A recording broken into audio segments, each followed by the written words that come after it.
Hello mga kaibon, so nandito na naman tayo sa Ibiareco. So may i-share na naman po akong experience about sa overbreeding. So ayan mga kaibon, matigas ang ulo, ayaw pagpahingahin ang alaga. So matigas din kasi yung mga ialaga natin, itlog sila ng itlog, breed ng breed. So may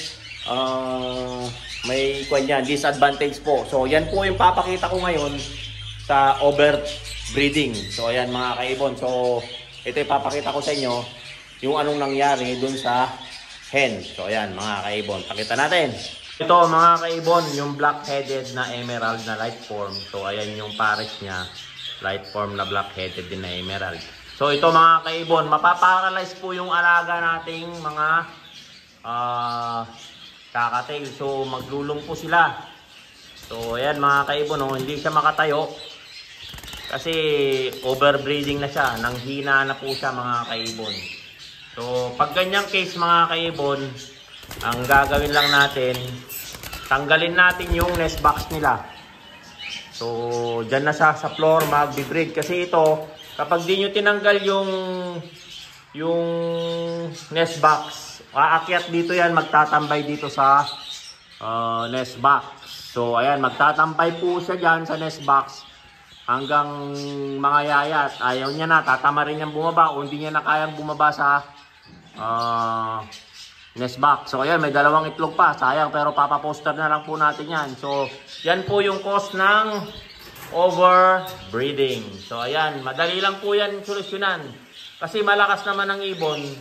Although na nilumpo siya kasi hindi niya na kaya yung katawan niya, malakas pa yung isip niyan mga kaibon. So huwag kayong mag-alala dyan, bantayan nyo lang po sila ng mga pagkain at yung inumin na pampalakas, kagaya po ng dextrose powder sa red cell. Yan po yung ilagay nyo sa inumin nila mga kaibon.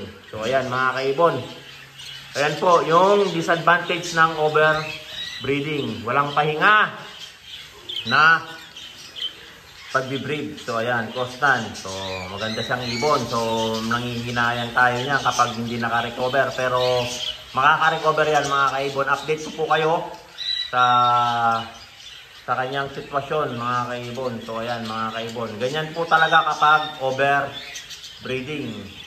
Manghihina siya, malulumpo o maaatake, ibig sabihin yan, kasi stress na siya, manghihina siya. Kita nyo naman mga kaibon, no? Na isa itsura pa lang niya, may nanginginig siya. So ayan yung cause ng breeding mga kaibon. Parang nag-egg binding na siya o nanghihina, maatake na yan mga kaibon, na slight na attack yan. Ganda pa naman ng pairing na yan mga kaibon, no? So ayan po yung pair niya. So huwag nyo na lang pong hayaan na mag-stay sa nest box yan, tanggalin nyo na po yung nest box nyo.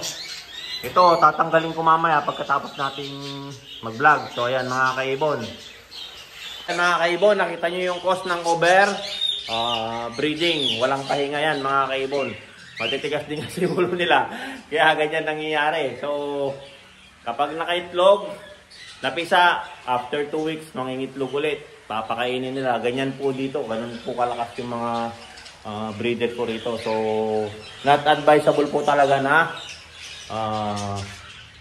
mag-overbreeding tayo, pero minsan kasi hindi na natin mapigilan sila kahit na anong gawin mo, kahit na wala yung nest box. Ang the best po dyan mga kaibon is ilagay mo sa flight na marami, para hindi sila mag-focus sa breeding. So may ibang sila dyan, maraming mangi-istorbo kung sakali man. So ayan mga kaibon, so naka-experience na naman ako ng bagong i-share sa inyo. So ayan, na-share ko na po sa inyo. So don't forget to subscribe my YouTube channel, Warren Palakpak Kaibon, at ang aking Facebook page, Warren Palakpak Kaibon, at ang aking Facebook, Warren Palakpak Tigasin. Follow, share, and like mga kaibon. So hanggang sa muli, paalam!